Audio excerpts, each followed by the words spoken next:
Okay, good afternoon. I'm not going to introduce myself again. We gone through it yesterday, so I'm just gonna start with some notes. In a statement issued early this morning, the Secretary General said that just when it seems there are no words left to describe the living hell in Gaza, a new word has been added: famine. This is not a mystery, he said. It's a man-made disaster, a moral indictment, and a failure of humanity itself. The Secretary General noted that famine is not only about food.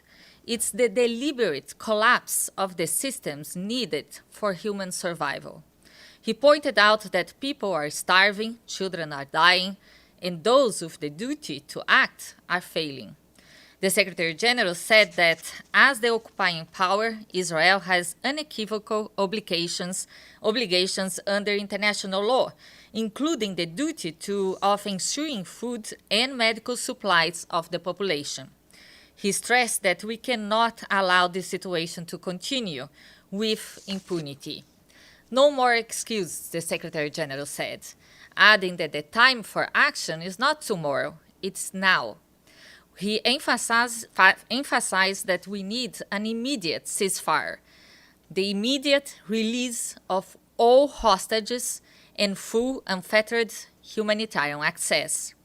There have been also several other statements on this, including from our Emergency Relief Coordinator, UN agencies, and our UN High Commissioner for Human Rights. All of those statements and material is available online.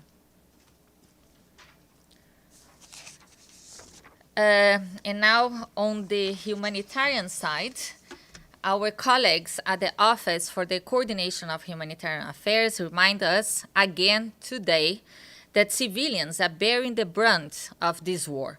As the strikes continue to intensify across the Strip, casualties are flooding hospitals' emergency departments. We and our partners continue to warn of the catastrophic consequences that the intensification of the ongoing offensive in Gaza City would have for civilians. Overnight and into today, multiple strikes were reported in the Jabalia al-Balad and An-Nazla neighborhoods. Our partners monitoring population movements in the Strip say that as a result, about 900 people reportedly left heading towards the Sheikh Radian neighborhoods and western Gaza City. Once again, we remind parties to the conflict of their obligations under international law to protect civilians, including humanitarian workers and those who cannot or choose not to move. As we have said before, those fleeing must be allowed to do safely. They must also be allowed to return if they wish to do so, as the situation allows. OCHA reiterates the urgency of ensuring people have access to aid and basic services, whether they live or stay. Supplies must be allowed to enter Gaza through all available crossings and corridors. We and our humanitarian partners must have safe, predictable, and sustained access to deliver aid at scale to people in immense need of assistance.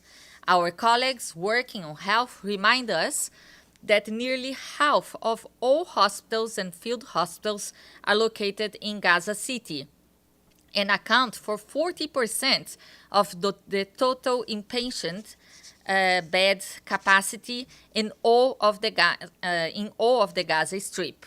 Expansion of military operations would further cripple the collapsing healthcare system.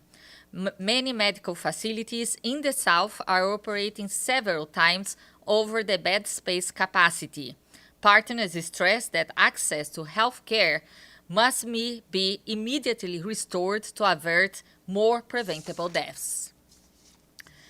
And today in Japan, the Secretary General delivered remarks on the occasion of the UN Special Day at the Expo 2025.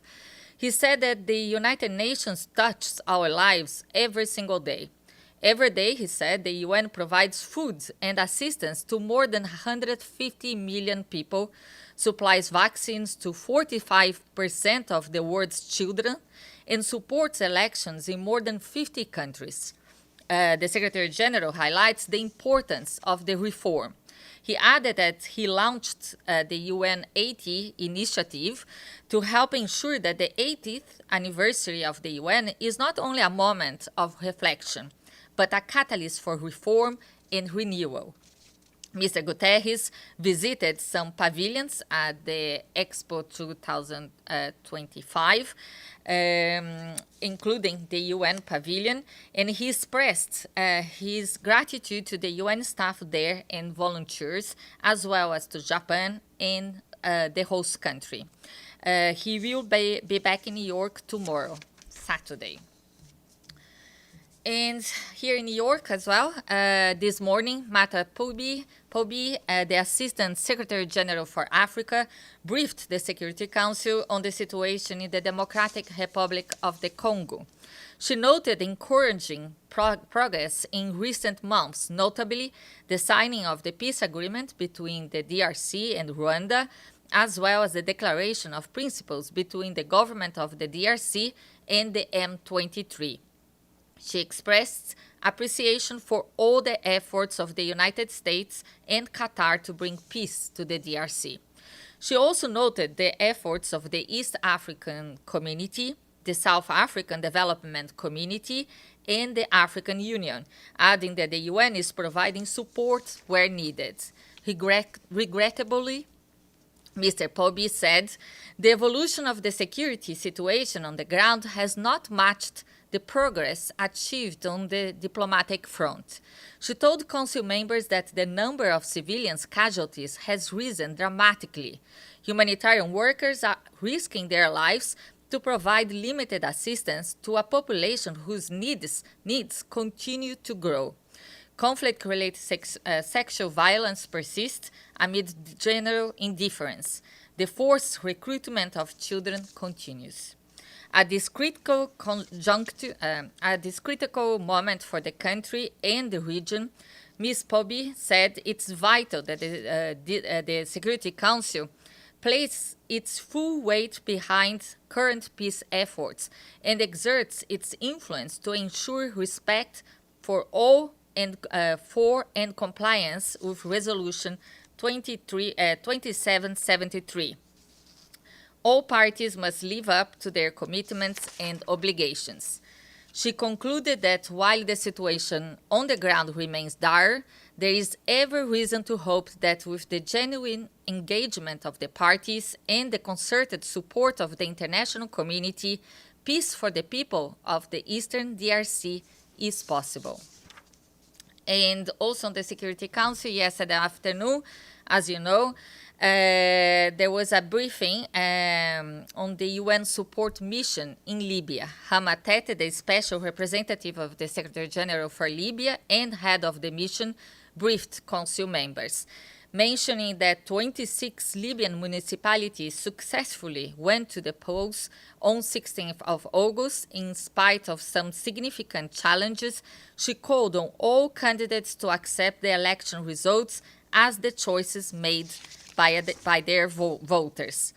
Ms. Tete pointed out that the economic situation in Libya remains dire and the security situation in the country also remains volatile, with increasing militarization of all sides. She urged representatives of both sides to resolve their outstanding issues through dialogue and not to make demands to each other that could amount to provocation.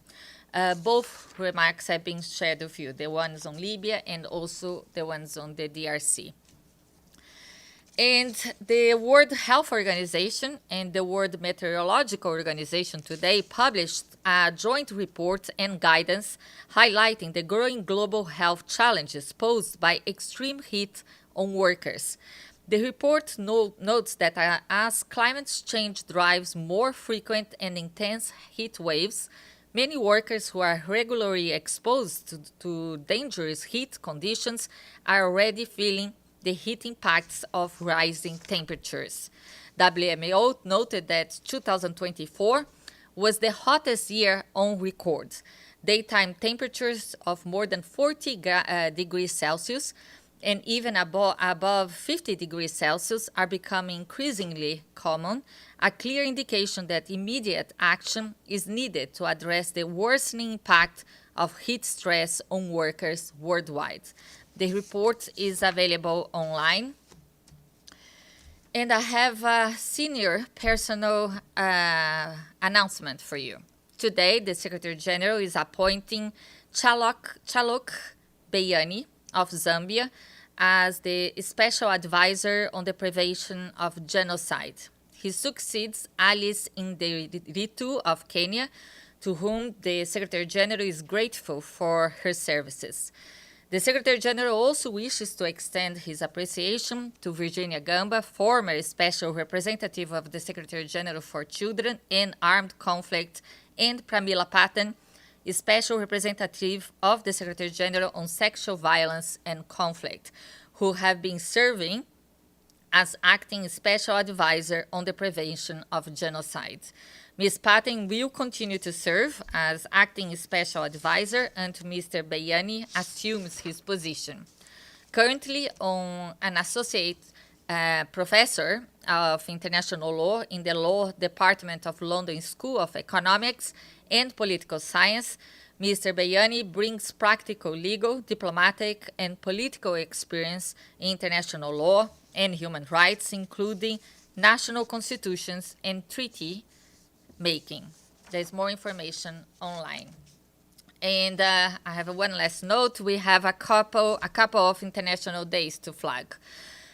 Today is the International Day commemorating the victims of acts of violence based on religion or belief.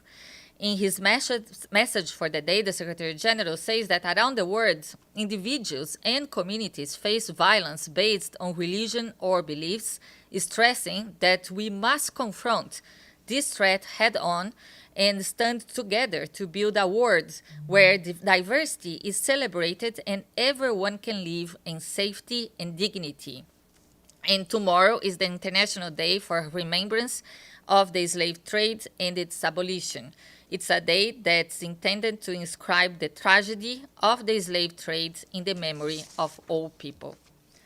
Okay, that's it from me. Do we have any questions today? Oh, I was thinking I almost thought I was going to waive this on Friday. Please, go ahead. Hi, so it's Eric with Kyoto News, Japanese Okay. Newswire. Thank you. Does the SG plan any actions in response to these two concurrent famines that the IPC has raised? What I have on the SG is what I told you that he said on his statement, okay? But I think this is just another reminder of what we have been saying here from this podium for months, that we need this conflict to stop. Okay, we need people to stop the guns, and we need unimpeded humanitarian access to Gaza, with all the crossings open, and also, like he said on his statement, the unconditional release of the hostages. Is he considering, for example, a meeting of the Security Council, calling for one? I don't have any information on that at this point. Do we have any other further questions? No? Okay, so have a good afternoon, everyone, and not so happy, but and enjoy your weekend. Thank you so much, everyone.